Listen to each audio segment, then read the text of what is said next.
Saudara-saudariku yang dikasihi Tuhan, berkah dalam.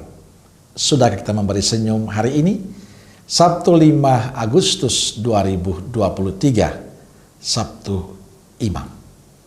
Doakanlah kami para imammu hari ini, supaya kami setia dan tekun melayani umat.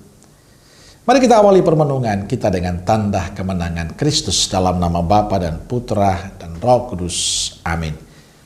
Permenungan kita diambil dari Injil Matius bab 14 ayat 1 sampai 12.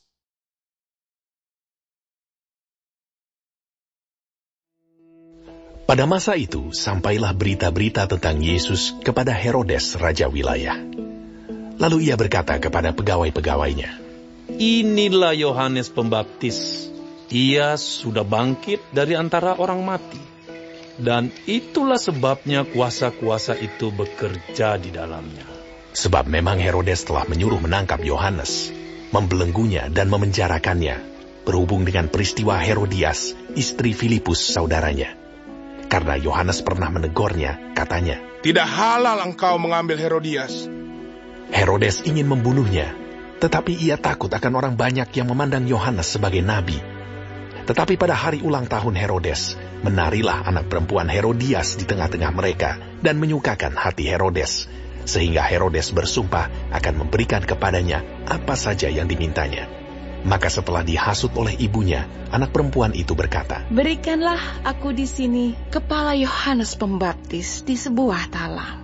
Lalu sedihlah hati raja, tetapi karena sumpahnya dan karena tamu-tamunya, diperintahkannya juga untuk memberikannya. Disuruhnya memenggal kepala Yohanes di penjara. Dan kepala Yohanes itu pun dibawa orang di sebuah talam, lalu diberikan kepada gadis itu, dan ia membawanya kepada ibunya. Kemudian datanglah murid-murid Yohanes Pembaptis mengambil mayatnya dan menguburkannya. Lalu pergilah mereka memberitahukannya kepada Yesus. Saudaraku yang dikasihi Tuhan, Injil hari ini bicara tentang Yohanes yang dipenggal kepalanya oleh Herodes. Kisah ini berawal dari kritikan Yohanes pada Herodes yang mengambil Herodias, istri Filipus, saudaranya, untuk menjadi istrinya. Atas sikapnya itu Yohanes dipenjara. Lalu pada ulang tahun Herodes, putrinya menarik di tengah-tengah mereka dan menyenangkan hati Herodes. Di hadapan banyak undangan, banyak tamunya, Herodes berjanji kepada putrinya akan memberikan hadiah apa saja yang diminta. Putrinya meminta saran pada ibunya. Ibunya meminta kepala Yohanes. Lalu putrinya menyampaikan kepada Herodes, dia meminta kepala Yohanes di atas sebuah talam. Dan Yohanes dipenggal kepalanya. Karena Herodes sudah berjanji di hadapan banyak orang, dia malu. Maka dia memenuhi permintaan putrinya, walaupun mengorbankan Yohanes. Saudaraku yang dikasihi Tuhan, ada pesan yang bagi saya menarik untuk hari ini. Pertama, Injil ingin mengatakan kepada kita, jangan menyimpan dendam. Ingat, Yohanes dipenggal kepalanya karena Herodias dendam akan sikap Yohanes yang mengkritiknya.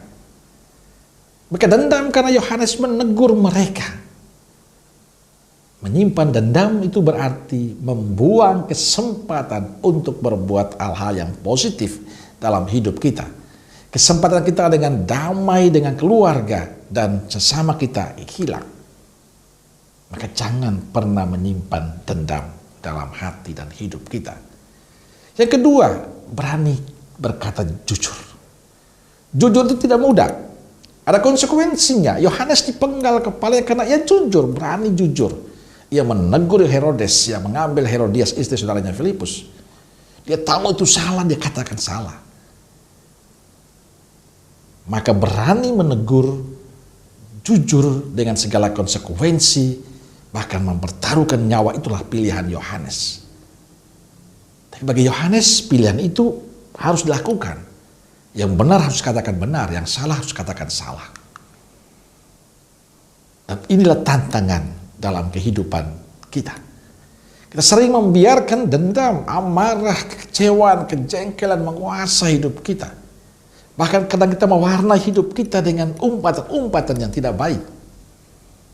Kita juga tidak berani untuk berkata jujur dalam kehidupan kita. Sering kita menjadi bagian dari orang-orang yang tidak benar itu, orang-orang yang tidak jujur itu. Maka hari ini kita diingatkan untuk menjaga hati kita. Menjadikan hati kita bersih dari dendam, amarah, murka, kejengkelan. Menjadikan hati kita tempat tinggal Tuhan. Ada damai, ada sukacita, ada kegembiraan.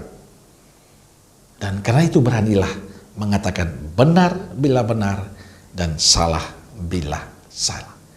Kalau jujur, kita akan mendapatkan berkat dari Tuhan. Amin. Semoga Allah yang Maha Kasih memberkati saudaraku sekalian, Bapa, Putra, dan Roh Kudus. Amin. Keluarga Kudus Nazaret, doakanlah kami. Amin. Berkah dalam